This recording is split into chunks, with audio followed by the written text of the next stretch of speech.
Well, it used to be considered a major conspiracy theory, and a person was side-eyed if they questioned the official narrative of the assassination of JFK. However, with the release of more information over the years and the dump of documents even more recently, it's become clear that the CIA was in some way involved, if not totally responsible, for the assassination of a sitting American president. That's astonishing. And even more astonishing that the American public isn't making a much bigger deal out of it.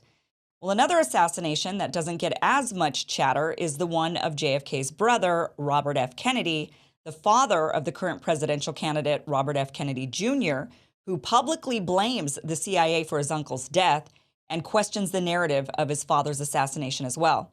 Now, tonight we have an expert on the show who says he's right to question it all, that the real story is not the story they tell us, and that the CIA was absolutely involved. We're going to be talking tonight to Lisa Pease. Lisa is an expert on the assassinations of the 60s in general, and really an expert in the Robert Kennedy assassination in particular.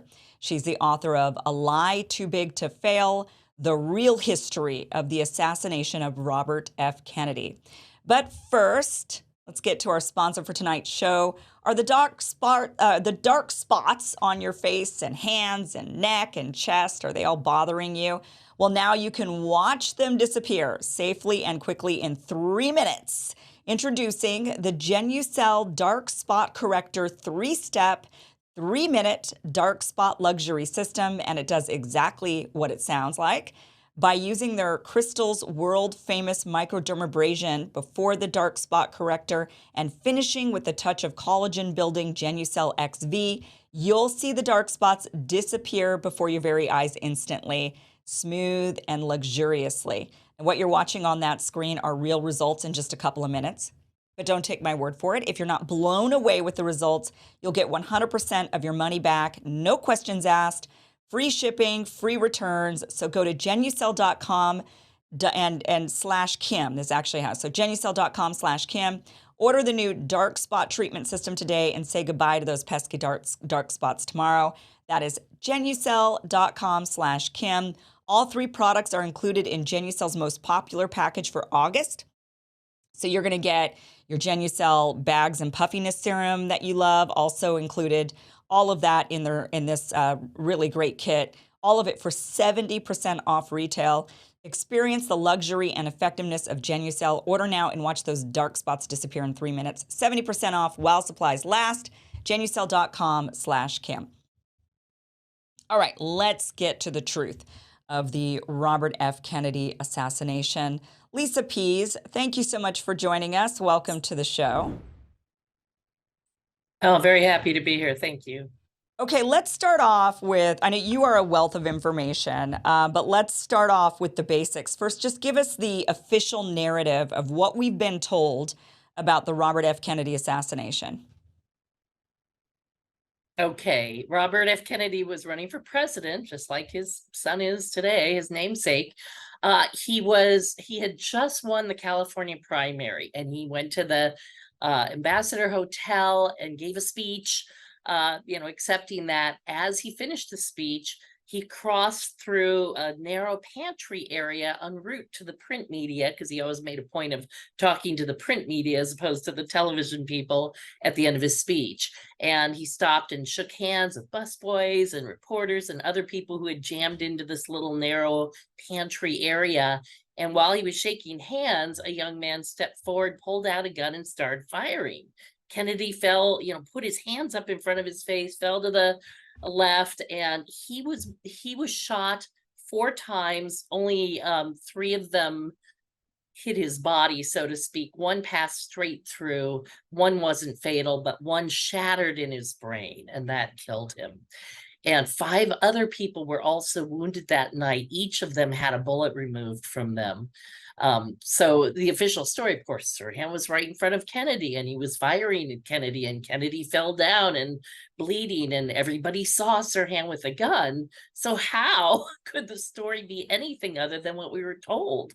They even had a motive for him. He had something in his pocket about RFK approving fighter planes to Israel, and Sirhan, the young man, was a Palestinian who had come to America with his family in search of a better life. His family had lost their home during the Israeli War of Independence.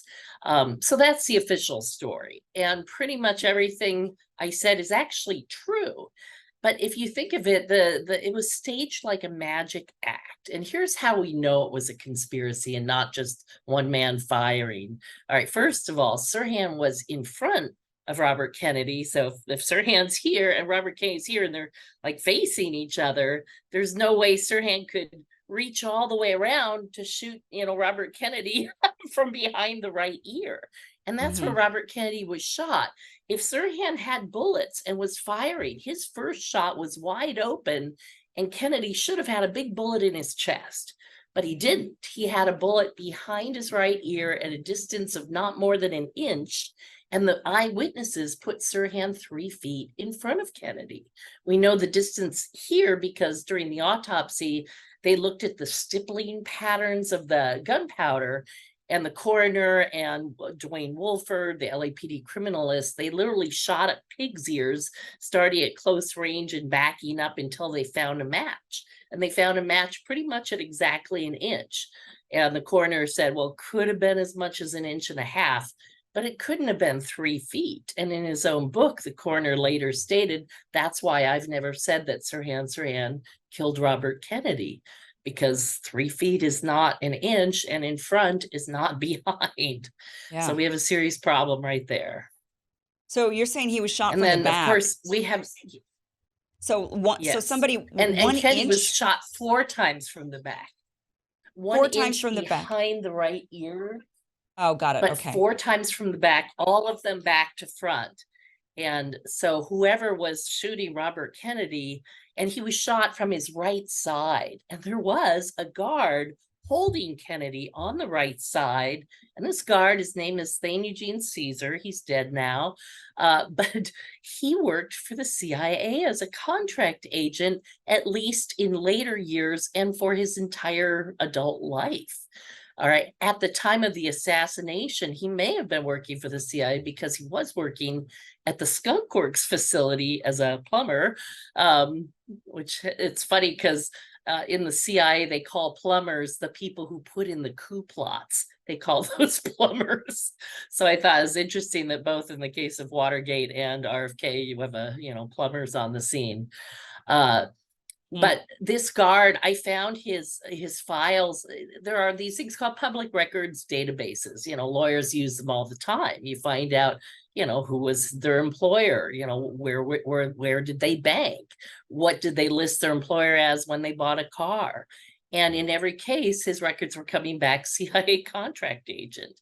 So I can't overstate enough the importance of a CIA contract agent literally holding Kennedy on the side where he was shot at the moment that he was shot. There were a couple of witnesses who saw the guard pull a gun. One witness even said he fired and hit Kennedy 3 times, which is very interesting because there were 4 shots, and I believe from my research, and it's a long road getting there that we can't possibly cover in an hour, but in my research, I really think the headshot was a different person because the other 3 shots were grouped together under the arm. And that's where Thane Caesar could have easily, with his own big body, hid those 3 shots. But if he had moved his arm up here, it would have been much more visible. And there were 2 witnesses who saw a guy in a white busboy uniform go right up to Kennedy's head. And one of them was just 100% sure that that was the person who killed him. And I met this guy. He and I were both extras in Bobby, Emilio Estevez's film, which is a completely fictional retelling of that night. And, with a little bit, it ends basically when Robert Kennedy is killed, but the rest of the movie is fictional. But this guy, I talked to him and I didn't know if I believed him, but it wasn't until I read a different witness's story who said almost the same thing. And I'm like, oh my gosh, I think this guy saw the real shooter. And how do I want to say it? The woman was the wife of, I'm blanking on the name because that always happens when I'm on a camera. George Plimpton. It was Freddie Plimpton, George Plimpton's wife. And it's funny because George Plimpton was working for the CIA, but he was a friend of Robert Kennedy. Not everybody who worked for the CIA hated the Kennedys. Not everybody who worked for the CIA wanted to kill them. Right. But his wife had been at an earlier event where firecrackers had gone off and Bobby had ducked. And she had the thought at that time, oh my God, somebody could really kill him in this crowd. And if I heard shooting, what should I look for? And she told herself, well, I need to look at his head. And so she was the only one who had like mentally rehearsed this in her mind so that during the shooting, she knew right where to look because everybody else looked to Sirhan and his gun because they didn't want to be hit by it. You know, if somebody pulls a gun in a crowd and starts firing, you don't look at anybody else. You look at that gun muzzle and make sure you're not in the line of fire.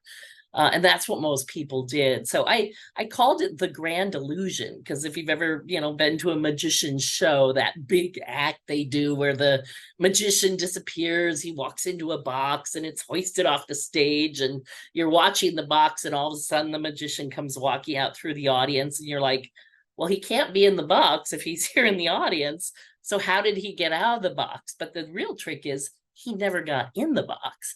See, the thing is, and the CIA has this, they have a manual of magic, believe it or not. They literally had magicians on staff to teach their covert operators how to pull off, grand illusions.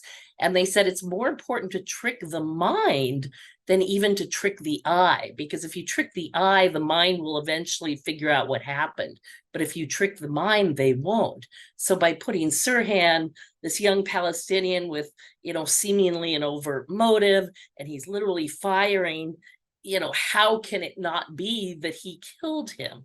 It really tricked everybody's mind, including members of the Kennedy family. I mean, Ethel was there in the pantry. To this day, she believes Sirhan shot him. And I will say, of all the Kennedy family, Robert Kennedy is the only one who ever expressed any interest to me, in what had really happened. And I've actually been to his house and talked to him about this. And he promised he would read my book, but not till he finished his Fauci book. And of course, now he's running for president. So I am patiently waiting for him to finish reading my book. Yeah, I was curious if you had spoken to him and if he had a reaction to the information that you had dug up. Because I know in your book that things are very elaborate and you have a lot of footnotes and you put them on right there on the page for people to see so that they don't have to, go searching for things. So you really source everything you say. You're not just saying stuff. Yes. But you actually cite those sources. Yeah. So that's, definitely appreciative. So let's get to Sirhan because he admitted to I mean, people, we saw him shoot the gun, right? I mean, that's not disputed. He fired a gun. He was firing a gun. Right. And he even admitted to the assassination and said that he had a motive. So how do we then say, he wasn't the guy? So why do I say he's innocent? Yeah, right. Yeah. Well, here's the thing. Sirhan had memory loss that night. And there's only a few things that can cause true memory loss. How old was he? Could have been drunk out of his mind, but he wasn't. He was 24. Okay. He was 24. So, if he were blotto drunk, that would account for it. And that's what his lawyers tried to say. And they told him, look, you had 4 Tom Collinses that night and stuff. Sirhan wasn't a drinker. Sirhan didn't have 4 Tom Collinses that night. I think that's one of the big lies that's out there about this case. And in fact, not one witness, and I read all of them. I mean, I literally read the interviews of everybody who was in the pantry. No one said anything about he looked drunk or he had blurry eyes. We've all seen drunk people. I mean, it's unmistakable, the signs when somebody is drunk. Not one person said that. And the police had the chance to test him for blood alcohol and didn't because they didn't see any signs either. So all right, so you rule that out. Well, another thing could have been organic brain damage. They had, a brain doctor examine him. They had to rule that out.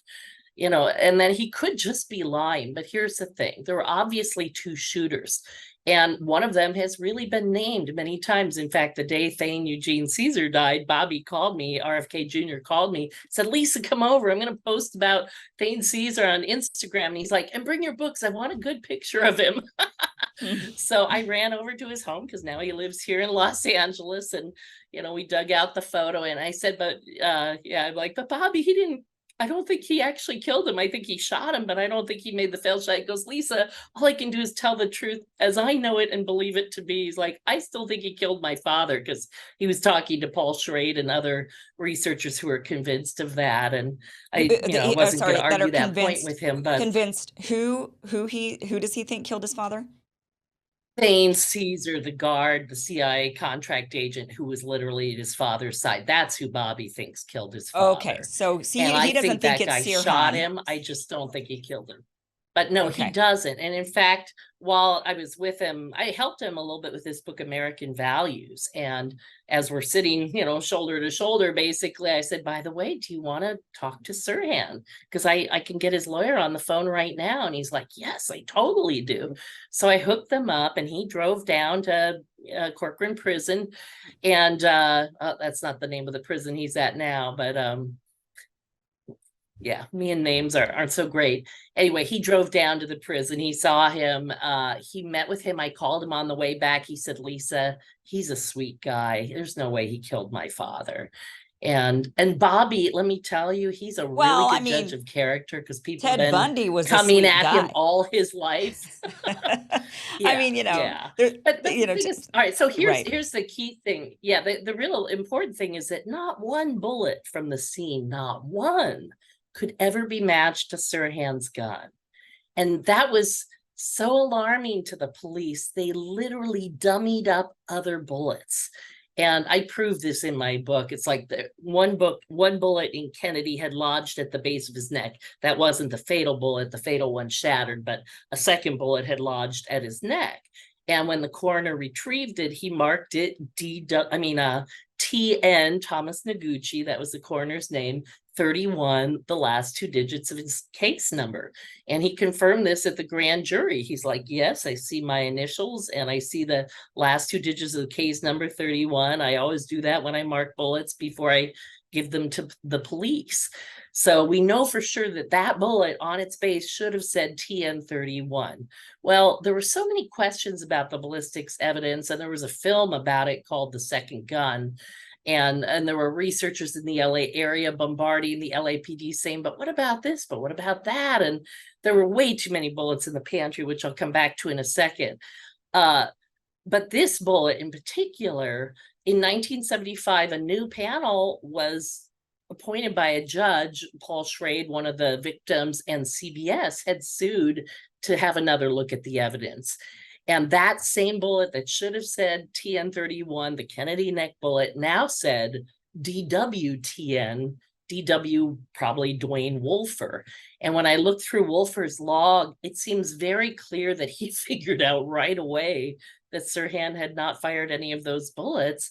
And he was trying to figure out if at least one other gun had been used, but at least two other guns besides Sirhan had been used because the bullets weren't matching. And so he literally that night, June 6th, because Kennedy didn't die till the 6th, and so they couldn't get the bullet out of Kennedy until he died, to compare it. Mm-hmm. But that night, Wolfer, had a 5-hour gap in his record, and it looks like that's when he went out and dummied up some bullets. He made a photomicrograph of two bullets that he claimed was a test bullet from Sirhan's gun and the Kennedy bullet, when in fact they're two fake bullets. It's not the real Kennedy bullet. And it wasn't even a test bullet from Sirhan's gun. It was a fake victim bullet from Goldstein. Yeah, Ira Goldstein was another person shot there that night. So it's the tale. How do I want to say it? I talked to a guy who worked in the public defender's office. He's a guy I worked with at my company, but he volunteered there. And I was explaining this bullet evidence to him. And he goes, oh yeah, that's in our handbook at the public defender's office, that the police can switch bullets and we should be on the lookout for that. And I'm like, it's that common that it's in a handbook? That's shocking to me. So one of the reasons I wrote this is because I want to help all victims of, being set up by a crime anywhere. It's like, right. This is the template. This is how they can make you look guilty. And so we were talking about memory loss. The easiest way to get the kind of memory loss that Sirhan was exhibiting is through hypnosis.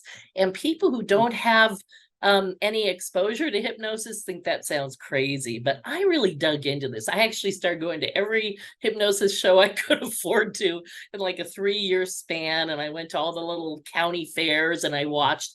And one time I got lucky because I talked to a woman for like 20 minutes before the show started. Totally normal, just having a conversation like you and I. Very, intelligent person, articulate. She goes on stage. The hypnotist convinces her that she won a $35,000 check. And he hands her like, it looks like Monopoly money, right? It's like play money. And so afterwards, I wanted to see what she was like afterwards, because at a different show, the hypnotist had said, give the guests, give the volunteers a little space for the next 24 hours. And I'm like, what does that mean? So I wanted to talk to her. And first I ran off to talk to the hypnotist because I always wanted to ask them about Sirhan. And he got visibly uncomfortable and practically ran away from the scene when I brought up Sirhan. He was too young to have been involved, this particular hypnotist, but it must be something they talk about amongst themselves. It was such a sensitive sore point for him. So anyway, after he had left, I looked back at the crowd and there was the woman, but she looked really disturbed. And I thought maybe she got separated from her family. So I went up to her and, I'm like, are you okay? What's going on? She goes, well, I have to give this back.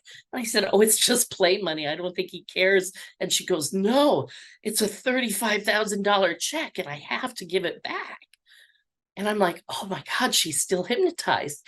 And honestly, you would not know. If you talk to her, aside from what she was saying, she looked as normal as she had before the show. She didn't look hypnotized, but she was.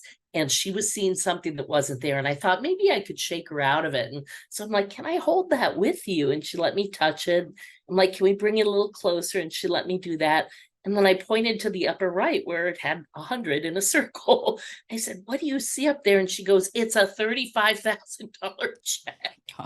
And I just kind of freaked out because I'm like right there. This is a normal person. And she was in the grip of a hypnotic illusion.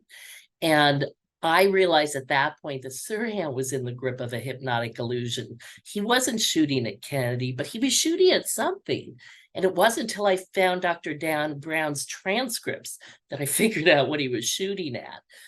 Because Dr. Dan Brown is one of the country's foremost hypnosis experts. He's taught courses in it at major universities. He's written 4 textbooks. And Sirhan's then lawyer, William Pepper, hired him to talk to Sirhan, and he spent over 60 hours with him over a period of 3 years. And in that time, he came to slowly gain Sirhan's trust enough so he could remember some of what happened.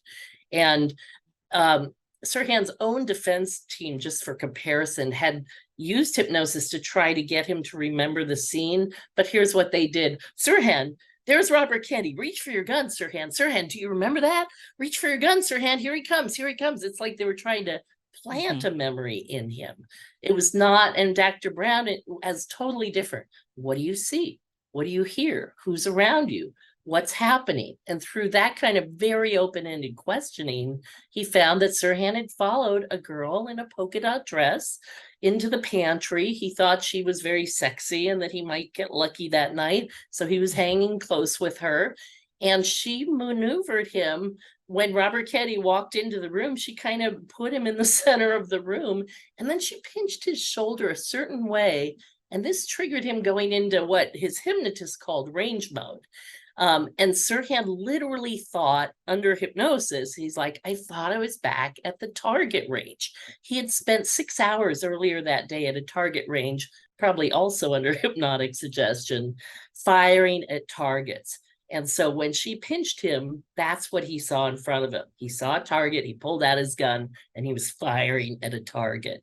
And I know this sounds crazy, and you have to see the volumes of evidence that support this. And in fact, I make a strong case that he was firing blanks because, again, first of all, his first shot should have hit Kennedy in the chest. There was no one between him and Kennedy. It was an unobstructed shot. By the second shot, his arm was moved away from the crowd, and yet somehow the crowd gets sprayed with a lot more bullets. And people described when he shot his gun, seeing a little shower of paper come out of the gun. Well, that's what you see with the starter pistol. And then Rayford Johnson, who has seen starter pistols all his life because he was an Olympic decathlon champion, he knew better than anybody in that pantry what a starter pistol looked like. He said it looked like a starter pistol throwing off residue. It looked like he was firing blanks. And you can fire blanks from any kind of gun. You don't need a starter pistol. You know, any gun can be firing blanks.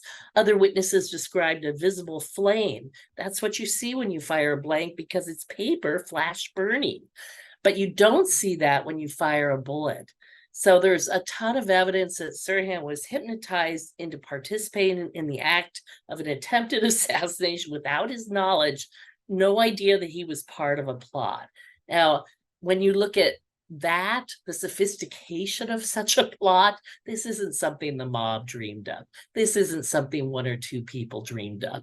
And the fact that the media has consistently told an incorrect story for decades after is really signs of an intelligence operation. So I spend a lot of time in my book also explaining this is exactly the kind of plot the CIA would have crafted. That's how they work.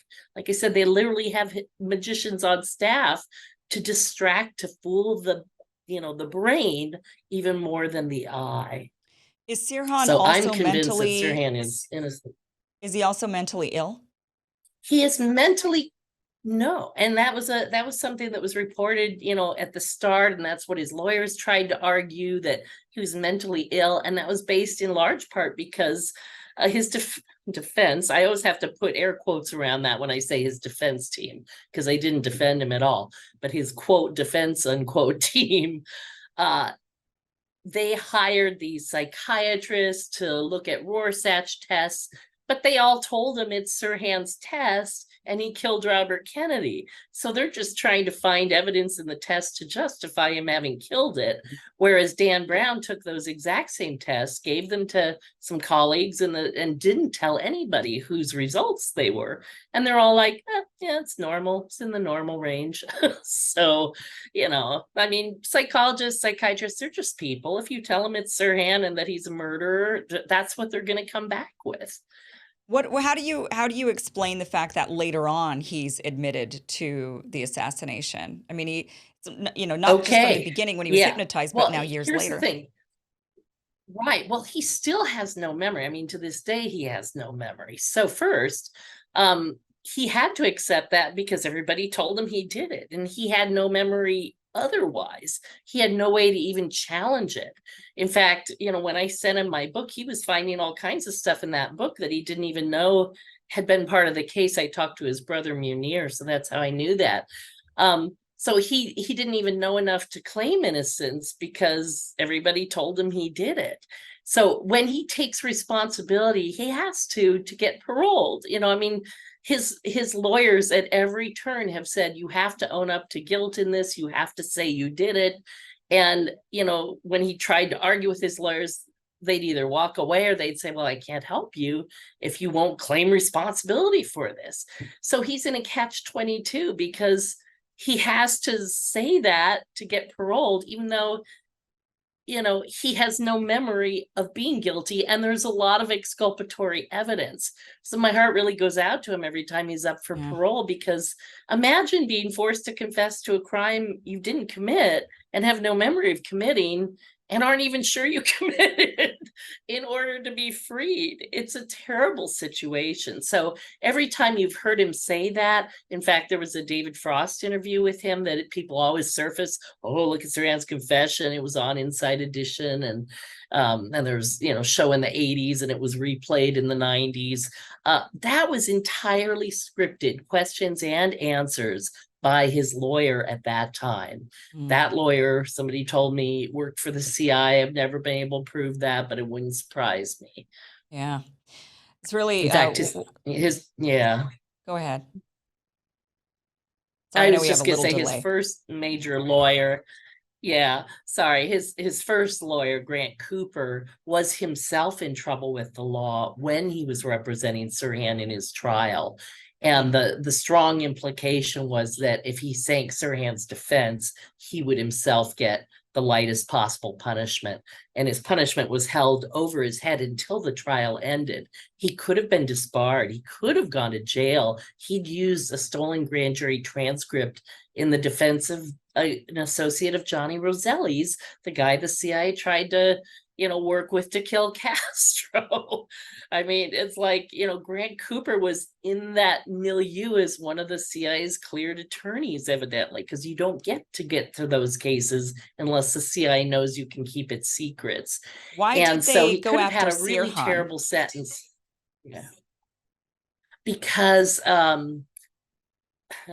here's what I think, because I can't prove, obviously, but here's what I think. I think they looked at the dates, they're like, well, no, by the California primary, if he's legit or not, if he wins, we'll take him out. Gee, a year from that date, a year ago, exactly to that day was the 6-Day War, the Arab-Israeli conflict. This would be a really good chance. We've got this guy over in Pasadena. I really think they were using Sirhan. I think the CIA was hypnotizing him and conditioning him to be a patsy in a Nasser plot. That Nasser is all over his notebook and his diary. Long live Nasser! And in the same way that I think Lee Harvey Oswald was being set up to be part of a Castro assassination plot, and then they later turned it into a plot to kill Kennedy and made Oswald the patsy. I think in the same way they were going to make Sirhan a patsy in a different plot, but then they look at the calendar. It's like, get the Palestinian. This would be perfect. E. Howard Hunt said in one of his interviews, he's like, we always look for the psychological effect of a date. So think of 9/11, Mm-hmm. 9/11. So it seems so that makes some sense that they would maybe groom these people to be patsies in other, because if you're in the CIA, I mean, I can't imagine, and this is where where people that kind of point at us, oh, you big old conspiracy theorists, you think that, how is it possible that hundreds of people could be involved in these things? But if you're working for the CIA, which there are, it's hard for people to remember that there are good people who work in all these agencies, just like there are nefarious people who work in all these agencies, right? So if you're one of the good people and you think you're really just serving your country, like doing your job, you're going to go along with the plot to, if you're in the special ops division, right? You're going to be willing to go along with a plot to assassinate a foreign leader or somebody who's a terrorist. You're not going to go along with a plot to assassinate a sitting president or a candidate for president of the United States, but you would go along with this other thing. So you would maybe be like, yeah, we're grooming him potentially for this other operation. It's secret, it's top secret, but we're grooming this guy for this. And so you've got all these people over the years to go along with that. And then the person who's really the mastermind says, pivot. We're going to actually use this person for this other thing that we're planning to do. And very few people have to be involved in that plot for that to be pulled off. Exactly. That level of it is very tightly held. Yes. That's interesting. And when you hypnotize people, then that's another way, because Sirhan may not have been the only one hypnotized that night. In my book, I talk about there seemed to be two pairs. There was two polka dot dress girls and Sirhan and a guy who looked exactly like Sirhan, except that he had a terrible acne condition and a slight lisp, which wasn't Sirhan in either case, but they looked so similar, witnesses confused them. And I think they had an upstairs team and a downstairs team because there was a real question whether Kennedy was going to exit the upstairs way or the downstairs way. And so it looked like they had teams at both the entrances. So if Kennedy had gone downstairs, Sirhan might be alive and some other guy might be the patsy. Oh, geez. Why did they decide to, well, first of all, let's just, before we get into the why, let's still that's talk the about key question. Yeah. Okay. But all these people that were involved, all these people who were there, I mean, surely, you've got all these people who are kind of questioning the event. I mean, obviously, I think if anybody was involved in a sudden incident like that, if you're the mastermind plotter, you're going to kind of bank on the fact that there's trauma, that people are going to be traumatized by this event, and they're not going to have a clear memory of what exactly happened because it's so shocking and jolting to the system that, it's not like you can think clearly. And most people, I don't think, would recall the events completely clearly after a trauma like that. So I think they're kind of banking on that. But surely, I mean, there's plenty of people there. So, I mean, but again, it's not like you can easily see bullets flying in which direction. But the witnesses weren't allowed to talk to each other. Yeah, the witnesses couldn't talk to each other, so they couldn't like compare notes and go, "Oh, I saw that too." Each one of them. So, for example, the woman who saw Busboy at the head assumed it was Sirhan, the guy on the movie set. He assumed that was Sirhan. He's like, and I'm like, Sirhan wasn't in a white busboy uniform. That's not what he was wearing. He goes, I don't care. It was Sirhan. I'm like, well, clearly wasn't. So it's like, and then the police told them no matter who they saw. So anybody who saw any gun, any shooter, the police convinced them that they had seen Sirhan. So that's Mm. one way of controlling it. And I did mention there were way too many bullets in the pantry. We already have, bullets retrieved from 5 victims who didn't die, 2 bullets in Kennedy, that's 7. The police counted 3 holes in the ceiling tiles and decided 2 of those were entry and 1 of those was exit. So that was their 8 bullets. But then there's 4 more bullet holes in the door frames right behind where Senator Kennedy entered. And we have FBI photos of those that are clearly labeled bullet holes. And the LAPD was kind of disturbed by that. And into the 70s, I think it was like 77, one of the guys at the LAPD finally wrote the FBI and said, if you had called those possible or probable bullet holes, we wouldn't be concerned. But if those were really bullet holes, we should be looking for another shooter. So the police knew there was a problem. And there's even more bullets than that. Like I said, you could read my book to find it. It's just shocking how many bullets there were in the pantry and how they managed to keep them down. I read one of the witness statements who thought he'd been shot 3 times. And of course, they only accounted for 1 bullet from that guy. And supposedly he had an exit wound. Well, how can you retrieve a bullet from somebody if the bullet passed all the way through? Right. Doesn't that mean he was shot twice? Right. So, the police did, and I even found on the sheets where the bullets were recovered, the police were making those sheets confidential because I think the police knew they were going to have too many bullets and they didn't want any of them released until they could limit it to some sort of a credible 8-shot scenario. So were you able to, in your years of researching, talk to these eyewitnesses, talk to even the investigators in this case, the cops? I mean, the people who were suspicious and said, it never really added up. I really wanted to talk to one cop in particular because he retrieved one of the victim's bullets at like 1:30 a.m. on June 5th, and it didn't enter the evidence log until late in the day, June 6th or June 7th even. And I'm like, what did he do with that bullet all that time? And I've asked other people not involved, other cops, other policemen, how does the evidence procedure work? If something's logged into evidence, does the number ever change? And they're like, no, well, a lot of numbers changed when it came to this case. And could something be logged out of order? Might it just be sitting there on a shelf and then it ends up being logged a day later? And they're like, no, never. You wait there until you get the receipt. So there's all kinds of discrepancies. And yes, I did talk to some witnesses. One witness in particular, there was the girl in the polka dot dress is kind of a little side story, but there was a woman, Sandra Serrano, who saw at the time, Kennedy gave his speech, she was sitting on the back fire escape. That led to the 8th Street parking lot, essentially, behind the hotel. And she had seen 3 people enter the hotel that were all together, and she noticed the girl because, one, she had kind of a funny turned up, she called it a Bob Hope ski slope nose, but she had a white dress with dark polka dots that was almost identical to one a friend of hers had just bought. So she looked at her, she noticed her, she saw her companions. One was short and scruffy, and she said borracho and then clarified, but not drunk. That was Sirhan. The way she described him was exactly what Sirhan was wearing. And then the other guy that was with her was a guy in a gold sweater.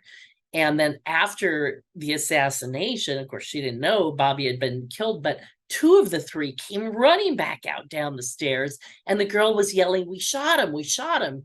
And Sandy goes, who did you shoot? And she said, Senator Kennedy, and just kept running.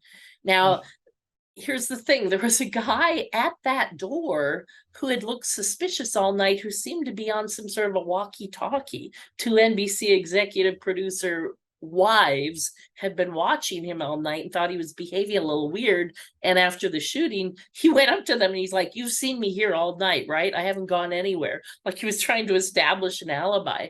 I think when the girl ran by saying, "We shot him, we shot him," I think she was talking to her teammate, the guy with the walkie talkie, saying, "We got him, we got him, it's over." And then they kept running. But the police tried to say that Sandy didn't see that girl run out, or if she did, it was a white dress, not a polka dot dress. Or if she did, she didn't say, "We shot him." She was saying they shot him. But there was another young girl who saw that whole exchange and said, no, they said, "We shot him." Yeah. That girl was like 13 years old at the time, and I caught up with her in later years. And yeah, I went and re-interviewed a bunch of people. I talked to Vince DiPiero, who was right there. Paul Schrade and Bobby both fell on him, and that guy was like traumatized. And that guy was like, how do I want to say it? He didn't want to meet with me because he thought I was going to kill him, because he felt like it must have been a conspiracy and people were still out there. And yet all he would say is, "Sirhan did it alone. Sirhan did it alone." And then he said something about the FBI protecting him. And I'm like, okay, I get how this is working. So, Yeah. he made a deal for protection, basically. Yeah. In your research, do you get a lot of pushback from some of these people? Or are they like, no, it absolutely was Sirhan, and you're wrong, and this is a conspiracy, and there's not, or like what percentage of the people you talk to who were there or who were involved in some way, what percentage of them would you say actually think, nah, there was Not more to one this of them. story? Not one. All of them. Literally All all of them. Yeah. all of Everybody all of that them I which talked way? to felt there was more. All of the witnesses, all of them thought it was a conspiracy and that there was Wow. more that has not come out. Yeah. Not one of them said, "Oh no," except for the guy who saw a white busboy uniform. He was the only one. He's like, "I saw him. He was dressed in white. He was all in white. He was in a busboy uniform. I saw him. He walked right up to his head and shot him." And I'm like, "But that wasn't Sirhan." He's like, "It had to be." And I'm like, "But it wasn't." Sirhan was being held on the table at that moment. So yeah, only that one, was, and like I said, and he was provably wrong. So yeah, no, a lot of witnesses are afraid to talk about this because the police went to them afterwards and said, they showed them a Judge Alarcon order, "You cannot talk to the press." Now that was just until the trial ended, but a lot of people took that to mean for life. And so to Mhm. this day, it's been hard to get people to talk to me. They, I usually have to have a few conversations before they'll actually open up. So going back to the motive, so they're saying that Sirhan had this, that he had a motive. And I gotta say, the only thing that, when I read up on his motive, let me just kind of read just right here what it says, that Sirhan believed that he was deliberately betrayed by Kennedy's support for Israel in the June 1967 Six-Day War, which had begun a year to the day before the assassination. And during a search of Sirhan's apartment after his arrest, a spiral-bound notebook was found containing a diary entry that demonstrated that his anger had gradually fixated on Kennedy, who had promised to send 50 fighter jets to Israel if elected president. Now, what makes that somewhat, I'm just going to say it, the elephant's in the room. What makes that somewhat believable is the fact that RFK Jr. right now has Yes. taken such a very pro-Israel stance, to the shock of many of his supporters. And many of his supporters are even enraged by and said, I liked you on everything, but now that you have basically pledged allegiance to Israel for some weird, odd reason and just completely ignoring. Now, in 1967, 68, it's like one thing to be pro-Israel, but today, now that we have as much footage as we It's a have, as much lot harder knowledge to as we, it's a justify. lot harder to justify. So it does make us all go, the I Kennedys texted are, Bobby about that. yeah. I mean, they are abnormally and just and really illogically pro-Israel, to the where my one of my thoughts was, well, maybe, before I was like thinking clearly and putting all the pieces together, just like on the fly thinking, I don't know, maybe he's afraid for his life. Like if he's not going to be pro-Israel, then they might assassinate him. But that doesn't make sense because his dad was, supposedly assassinated because of his support of Israel. So it seems like you'd be a little bit like, I don't, okay, let's just work this out. They can work it out. We shouldn't support either of them. Let them figure it out themselves. It's not our country. Let's focus on America. That seems to me like that would be the message. Yeah. So that's the one thing right now. The wrinkle in this is that they are Yeah. Yeah. abnormally, weirdly pro-Israel to the level where it enrages people. So, Yeah. I maybe. literally texted Bobby Jr. about that. I texted him. I said, I understand that your position is more nuanced, but no one out there on Twitter understands that. And you're going to have to communicate that better, because it sounds like you're completely ignoring the plight of the Palestinians. Yeah. And here's the thing. Like I said, even if Sirhan wanted to kill Kennedy, he still couldn't have killed him from in front when the bullets came from behind, from 3 feet when the bullets came from an inch.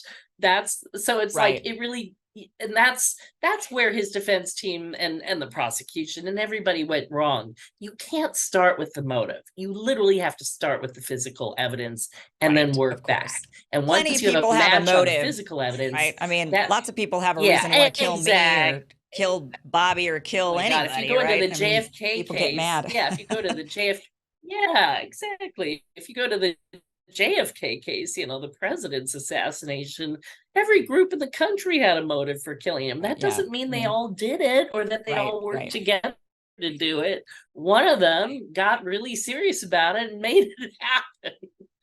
I mean, it almost seems like Bobby Kennedy So anyway, Jr. yeah, no, It seems like Sirhan's, yeah. it seems like he should it's like almost like a setup. I mean, he says he's worried about his own safety. He's been talking a lot lately about Yeah. not being given secret service. And so because of that, he's Right. clearly worried about his own safety. And it's almost like, geez, this is a setup. I mean, now you got a bunch of people angry about your support for Israel. It's like, I mean, are we going to see round? I mean, I don't, of course, don't hope for that, but Is obviously another he's worried about it. Palestinian going to be set Yeah, up? like, Yeah. right. It seems like that would be something to be, Yeah.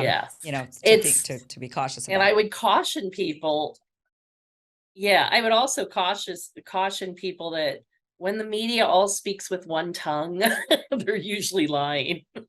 So it's like Right, when suddenly everybody says he's anti-Semitic, he's not. He's not at right. all, and But it just seems and like then of this is course like when everybody ripe for says he's another too CIA Zionist, plot. he's not. The CIA could easily be like, Yeah. oh, here's Well, our in, here's our ability. they Like want he's to get also you. pro-Israel. Like, let's go ahead and then blame it on the Palestinians. And then, Yeah, oh, yeah. And then that would help reinforce that right. Sirhan Yeah, must have done it too. But like I yeah, said, in, yeah, in any of these cases, start with the bullets and work backwards. yeah. Motive means nothing. And even what Sirhan says means nothing, because one, like I said, he's following advice of his lawyers in every case. Everything he said ever since being captured has pretty much been on advice of his lawyers, except for the first 4 hours where he didn't know what car he drove. He didn't know if he was married. He couldn't say what his name was. It's like he was in the grip of some sort of hypnotic illusion for sure Wow. that night. And I want to end before we finish. I just want to bring in a different case. The Kim Jong-un, I don't know if you remember, but a few years back, his half brother was killed Yeah. during a TV stunt. These women ran up, one sprayed water on his face, the other wiped him off with a towel, and they had been doing this to various people throughout the airport. But when they got to him, for whatever reason, the towel had VX nerve agent on it, and he died a couple hours later. So how guilty are they? Did they kill him? Or were they tricked into participating in an assassination Yeah. without their knowledge or consent? And I would argue the latter, and that is exactly parallel, I think, to what happened with Sirhan in the Robert Kennedy assassination. Let's finish up with the why. Why did they want to off Robert F. Kennedy before he became potentially president of the United States? Interestingly enough, I found a Washington Post article that said in the last year of his life, the CIA considered spying on Robert Kennedy as important as spying on the entire Soviet Union. And let that sink in. They saw him as much a threat as the entire Soviet Union. And the reason for that is that Bobby the father, as opposed to Bobby Jr., Senator Robert Kennedy, running for president in 1968, was quietly looking into President John F. Kennedy's assassination. He sent a team of friends to look into the mob angle, a different team to look into the right wing angle, different team to look into the CIA angle. And he seemed most persuaded by the CIA angle. In fact, Bobby's first call after learning that JFK had been shot was to the CIA, where he got a startled duty officer. He said, "Did you guys kill my brother?" I mean, that was his first instinct. And I think it was right, because Kennedy was at war with his CIA. He'd already fired Allen Dulles, and that wasn't good enough, because all of Allen Dulles's lackeys then moved up to the next spot. And he thought he was putting in a friend when he put in John McCone, but he was not really a good friend to the Kennedys afterwards. So I think they were terrified that if Bobby became president, not only would he do all the things that they hated JFK for, because here's the thing, there's two competing worldviews. The Kennedy worldview was, we have the right to cooperate with other nations. If we want to sway them, we don't bang them over the head and treat them like, we don't bully them into submission. We negotiate, we find ways to get what we want. That was the Kennedy worldview. Every other worldview on the planet, it seems, sadly, is US has the right to dominate and rape other nations and steal their natural resources. And Kennedy was very opposed to that. And that's why he was supportive of leaders like Sukarno in Indonesia, who the CIA considered him a communist. He's like, no, he's just trying to take care of his people, who are largely communistic because they're so dirt poor and they need help. And so Kennedy, offered them roads and schools and food, subsidies. And he wasn't sending arms. Everybody wants to sell other countries arms. Kennedy wanted to really help build up these other countries. And so Bobby was going to be doing the same thing. And Bobby had already been in South Africa calling apartheid evil. And we still had a pretty racist system here in the United States. There were so many reasons why they want him dead, but I think the real trigger was they feared the CIA feared Robert Kennedy would expose the CIA's role in killing John Kennedy. And so for that reason alone, he had to go. And if they waited till after he had the nomination, it would look even worse. So I think they wanted to make sure it happened before he got nomination. And there's a little bit of evidence that there might have been one or two plots that didn't come off beforehand. So I'm not convinced that this is the first plot and it just magically succeeded. The same group of people that were there that witnesses thought looked suspicious, most of them were seen 2 nights earlier, because he had an event at the Ambassador Hotel 2 days before. And I don't know if that was a dry run or if they thought maybe they could kill him then. But in any case, they sadly got him on, just after midnight on June 5th, 1968. So then that leads us to wonder about. Let's hope they don't get his son. Yeah, well, that's leading us to wonder about his son, because Robert F. Kennedy Jr. has talked a lot in his campaign about the CIA's involvement in his uncle's death. And a lot of people now, it's more mainstream to question JFK's assassination. It used to be so fringe, you conspiracy theorist, and now we've got way more evidence that points to CIA involvement since the latest trove of documents that have been released. And they still have, thousands of pages, 3,000 pages or something they haven't released, which but they're never going to release. So that's why they would be worried, right, if he becomes president, that he would release those 3,000 pages. And so curious, do you think there's the same level of risk for Junior as there was for his father in exposing the truth about his uncle's assassination? I will say only this. When Senator Robert Kennedy, his father, was running, all the conspirators were still alive. Now that Bobby's running, all the people who killed JFK are dead. And so then you have to ask how important it is to continue this institutional cover-up for the CIA when you're really protecting some really horrible people. Alan Dulles killed a lot of people in his life, and Richard Helms, and they really made life miserable for a lot of people on this planet. And I have to think, I want to think that the CIA is maybe a little more professional now, a little less, operating like terrorist cells the way they were at that point in time. I mean, literally, they gave people money. It's like, go make things happen and don't tell us about it. I'm pretty sure it's a little more tightly controlled today, which isn't to say that he's not at risk. I don't want to minimize that at all, but I would like, let's see. I it's so unlike me to say I want to give the CIA the benefit of the doubt. I mean, I'm finding myself in shock even as I say these words, but I want to give the CIA a little more credit that maybe they see that continuing these lies is literally destroying this country. Honestly, Trump would not have been elected if the truth about the John Kennedy and the Robert Kennedy assassinations had surfaced years ago.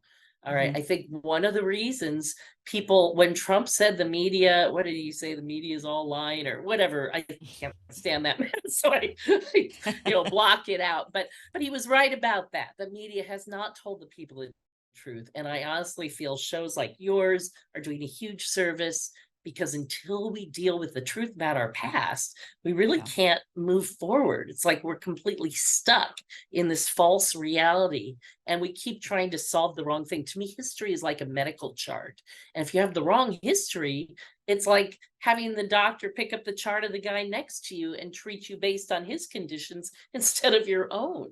We have to get our history right if we're going to survive as a country.